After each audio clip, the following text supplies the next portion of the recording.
ত, এটা হচ্ছে সেই গোল্ডেন ত। কেন গোল্ডেন ত? এই গোল্ডেন ত, এই তহা সূরার যে প্রথম বর্ণ ত, এর পূর্বে পবিত্র কোরআনে ত যে বর্ণটি, এটি এসেছিল 636 বার। ইন্টারেস্টিং বিষয় হচ্ছে, পবিত্র কোরআনে এই ত বর্ণ, প্রথম যে বর্ণটা তহা সূরার, এর পরেও ঠিক 636 বার এই ত বর্ণটি এসেছে।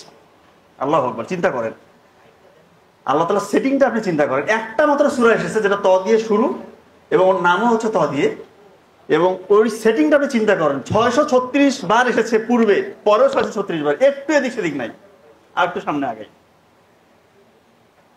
নাতা ওয়া ফায়ান্নাক, অর্থাৎ আমরা আপনার মৃত্যু ঘটাই। এই শব্দটার অর্থ হচ্ছে আমরা আপনার মৃত্যু ঘটাই। তো আল্লাহ তাআলা রাসূলুল্লাহ সাল্লাল্লাহু আলাইহি ওয়াসাল্লামকে উদ্দেশ্য করে যখন এই শব্দটা পবিত্র কোরআনে এনেছেন, তিনটা জায়গায় এনেছেন। তিন জায়গায় মানে রাসূলুল্লাহ সাল্লাল্লাহু আলাইহি ওয়াসাল্লামের মৃত্যুর কথা বলছেন আল্লাহ তাআলা। জায়গাটা তিনটা খুব ইন্টারেস্টিং। 40 নম্বর সূরা 77 নম্বর আয়াত। 40 নম্বর সূরা হচ্ছে সূরা মুমিন। 13 নম্বর সূরা সূরা রাত। 13 নম্বর সূরা 40 নম্বর আয়াতে এই শব্দটা এসেছে। 10 নম্বর সূরা সূরা ইউনূস, এর 46 নম্বর আয়াতে এসেছে। আপনি পজিশনগুলো একটু চিন্তা করেন। এই পজিশনগুলো যদি নিয়ে একটু আমরা অ্যানালাইসিস করি, রাসূলুল্লাহ সাল্লাল্লাহু আলাইহি ওয়াসাল্লামের পুরো জিন্দেগি, ওনার যে লাইফ সাইকেল, এটা আশ্চর্যজনকভাবে এখানে লিপিবদ্ধ রয়েছে। 40টা কি? হযরত মুহাম্মদ সাল্লাল্লাহু আলাইহি ওয়াসাল্লামের নবুয়তের পূর্বে যে 40 বছর, সে 40 বছর।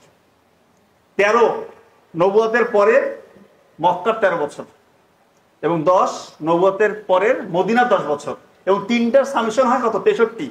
রাসূলুল্লাহ সাল্লাল্লাহু আলাইহি ওয়াসাল্লাম বেঁচে ছিল 63 বছর, এবং আল্লাহ তাআলা এই শব্দটা শুধু তিনটা জায়গায় এনেছেন। আপনি চিন্তা করেন, সেটিং গুলো শুধু চিন্তা করবেন আর অবাক হবেন। আর একটু সামনে আগাই, 75 নম্বর সূরা গিয়ে সূরা কিয়ামার 3 নম্বর আয়াতে দেখবেন যে আল্লাহ তাআলা বলছে, মানুষ কি মনে করে যে আমি তার মৃত্যুর পরে তার হাড়গুলোকে জোড়া লাগাতে পারবো না? এটা আল্লাহ প্রশ্নবোধক দিয়ে দিল, যে মৃত্যুর পরে যে আমরা মরে যাওয়ার পরে হাড়গুলো আমাদের পচে যাবে, গলে যাবে, এগুলোকে জোড়া লাগাতে পারবো কি পারবো না? সংশয়। এটার উত্তর পরের আয়াতে আল্লাহ তাআলা দিচ্ছেন এইভাবে। 4 নম্বর আয়াত, 75 নম্বর সূরা 4 নম্বর আয়াতে বলতেছে, আমি তো এগুলো শুধু জোড়া লাগাবো তা না, আমি তাদের আঙ্গুলের ডগায় যা আছে এগুলোকে আবার পুনর্গঠন করব। তো 1400 বছর আগে ওই সময় যারা সংশয়বাদী ছিল, তারা মনে করতেছে এটা আবার আল্লাহ কেমন কথা বললো, পচে যাওয়ার পর গলে যাওয়ার পর হাড় গুলাকে জোড়া লাগাবে, এটা তো খুব জটিল একটা বিষয়। আঙ্গুলের ডগায় কি এমন আছে, এটা আবার কোন কথা বললো? 1880 সালে এসে বিজ্ঞানীরা দেখছে আমাদের মানব শরীরটা সব থেকে আশ্চর্যজনক, ইউনিক, অনন্য যে রহস্য লুকিয়ে আছে, সেটা হচ্ছে ফিঙ্গারপ্রিন্ট, আঙ্গুলের ডগায়।